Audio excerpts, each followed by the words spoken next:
One of my favorite things to do is find old traditions in the UK and just wrap my mind around them. Like, look at this. This is something called the Atherton ball game. And it's a game, and it's played once a year, and it's an enormous medicine ball. And really there are no rules other than don't kill anyone. It's sort of a all against all. It's an old British tradition, and it's a little bit crazy. And ethnically, those are indigenous Brits. That's not a modern cross-section of central London. That's the Anglo-Saxons. That's the indigenous Brits. That's one of their fun games, a little bit crazy. You can go online and Google Atherton ball and get a real chuckle out of it. And you can see that fighting spirit. There's some lads wearing tracksuits having fun. Those are marshals trying to make sure no one's truly hurt. What a hoot, eh? What a strange thing. And I say that because I thought our next guest had a pen name named after the Atherton ball, because his name is David Atherton, but he assures me he is of no relation, even though I put it to you, he has that same fighting spirit of the Atherton ball game and of Brits of days gone by. His name is David Atherton. He's a broadcaster. He joins us now from London. David, what a pleasure to meet you. And you, Ezra. Thank you very much for inviting me on. I don't know what that introduction was about, other than I truly thought that you were a pen name named after that crazy ball game. I don't know that much about the Atherton ball game. I can't get anyone in my family to agree to go on a tourist trip to Sure. see it firsthand. They don't find it as interesting as I do, but that looks like a great game. Sure. Well, it's like a lot of games that Canada and North America plays and Britain plays. They come from the Middle Ages.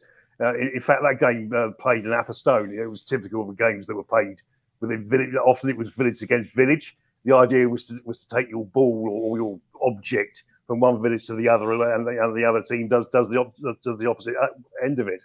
Where baseball is based on is stool ball. It's a documented game in England in the Middle Ages. I think it's first documented in 1340, something like that, whereby you literally had a three-pronged stool, and people would throw a ball at it, and you'd hit it with your hand. It's the basis of baseball and cricket to this very day. You know, it's a little bit grubbier than the fancy jousting contests in medieval days where knights in shining armor, where there was a lot of rules. I don't think there's a lot of rules in the Atherton ball. Anyways, I apologize for spending so much time on it. It's just my way of laughing at myself, because I thought you were such an iconic Brit. I've been following you on Twitter for years, and I thought there's no way this is a real guy. I thought this is someone playing the role of a Brit who refuses to accept the decline and dismemberment of the country. Sure, yeah, I'm a bit of a student of history, and it is what's the word? Fashionable is the word I'm looking for. For the Marxists who have strolled through our institutions and run culture of this country, denigrate Britain to the nth degree. When I think, of course, individual atrocities, were committed by the British Empire. But also at the same time, we exported democracy, the freedom of the individual. We exported engineering, medicine. We built, for example, 41,000 miles of railways in India in Victorian times, and they've only added 30,000 since we left in 1947. Also, for example, in India as well, we brought 8 times more land into farming.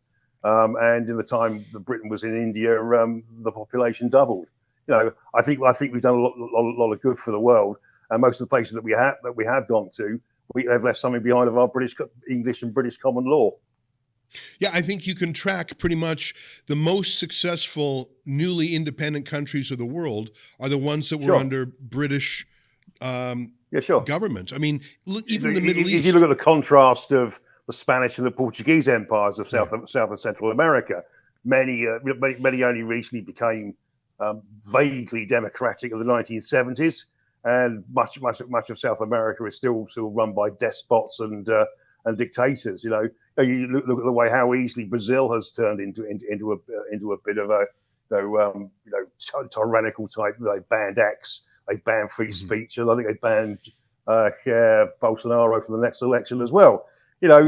Our freedoms are hard fought, and they're so easy to lose. You're so right. I mean, I was going to say, look at the Middle East. Would you rather be in Jordan, which was British, or Syria, which was French? Would you rather be in the Bahamas or in, Haiti? Haiti. Yeah. Yeah. I was funny enough. I looked up their GDP per head figures on that the other day. Haiti is $1,600 per year per person, and the Bahamas is $38,000. That's the difference between British and French rule as well. I sometimes talk about, and this is apropos of nothing, I'm just going to enjoy having a conversation with you, but I do promise our viewers I'm going to bring it back to the current events in the UK. We're going to talk about the current abominations being emanated from Parliament and the abuse of the rule of law. But I just want to enjoy my Anglophilia for a little bit. I'm a bit of a fan. Everywhere you go, colonization and empire are in disrepute, but if someone was truly interested in multiculturalism and truly interested in history, they would see how astoundingly moral it was. I'll give you the example of Central America. I give you the example of the Aztec Empire, whose capital, Tenochtitlan, which is now Mexico City, when they reconsecrated the Great Pyramid there, they killed, according to one reputable scholar, up to 80,000 people. They sacrificed, they cut them open, pulled out their beating heart, and threw their bodies down the pyramid. That's why Mel Gibson made his movie Apocalypto, to show the absolute horror of pre-imperial Mexico. And whatever you want to say about the conquistadors, and they were not gentle men, but what they saw, they thought they were in hell. They thought they were in an amoral, just murdering tens of thousands of people. And a lot of children as well, And the Brits, when they came to India, there were cultural practices like sati, like burning widows alive. They stopped that. So whatever you say about the Brits... the cult of Thagi as well. Yeah, sorry, go ahead. I interrupted you.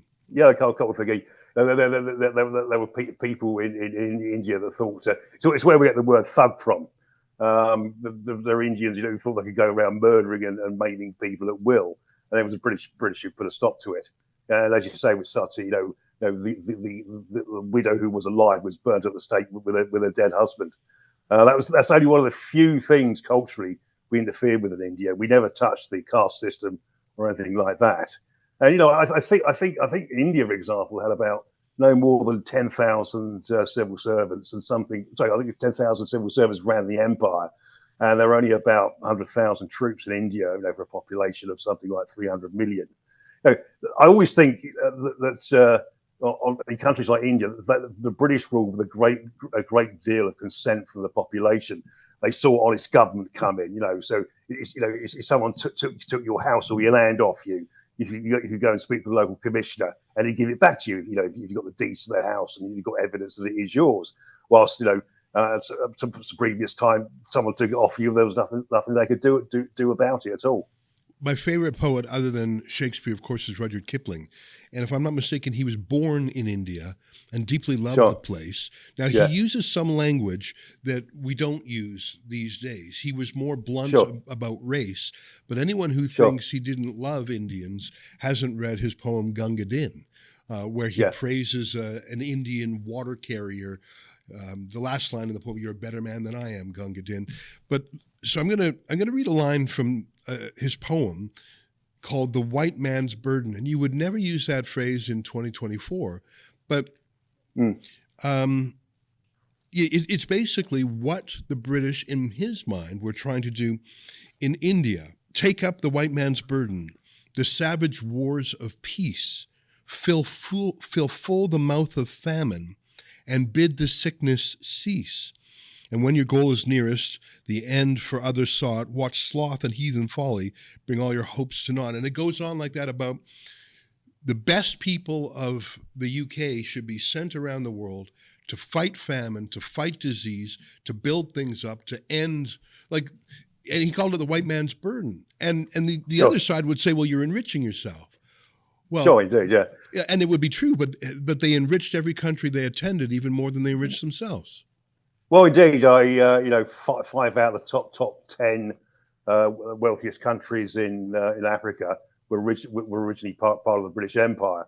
There are two countries in Africa that were never conquered by Europeans: Liberia, which was settled by former slaves from America, and Ethiopia. I know Liberia is the fourth poorest country in the world. I think Ethiopia is something like 20th poorest country in the world. Generally speaking, you look at the wealth of North America. You look at the relative wealth of Canada and Australia, New Zealand, Singapore. Wherever we went, Hong Kong as well. By the way, Hong Kong is probably the richest province in the world. The average person there earns $80,000 a year in American money. And when we left Hong Kong in 1999, you could genuinely see the sorrow in the eyes of the Hong Kong people there, because we came in again with good rule and honest rule as well, and you were able to make your money without any interference from the state, few regulations. It really was a classical liberal oriented place, and to this very day, where we're still accepting Hong Kong people into this country. I think something like 1 million Hong Kongers have taken advantage of our passport scheme and came to the UK. And I'll tell you what, Ezra, they're very welcome, because they're not going to rely upon the state. They're going to set up loads of businesses, create loads of jobs and wealth, and good luck to them. You know what? I have been to Hong Kong, and they're very proud of their British traditions. During I guess it was 2019, when there was freedom protests and democracy protests against new laws emanating from Beijing that would basically end the freedom of Hong Kong. We sent some Rebel News reporters over there, and it was so amazing to watch that the culture of freedom that the Brits had planted, those seeds a century ago, had bloomed. And we came across one man. I wasn't there personally, but our team was there. And it was a heartbreaking interview with an elderly man who said, please, can the British come back? And I want to show that clip to you now. And I got to tell you, heartbreaking. And for all I know, this guy's in jail for saying it. Here's a Chinese man we met in Hong Kong who said, please, the British, come back. Take a look. The British government to come back and rule us again. We don't want the Chinese government to rule us anymore. You want the British to come back? Yes, of course. The Chinese government is terrible. What's your message to people who call the old British government a colonial power that used to abuse the entire world? No, simply we just want the British government to come back and rule us again. Is that simple? Okay. So you think the British did well? The British government did very well.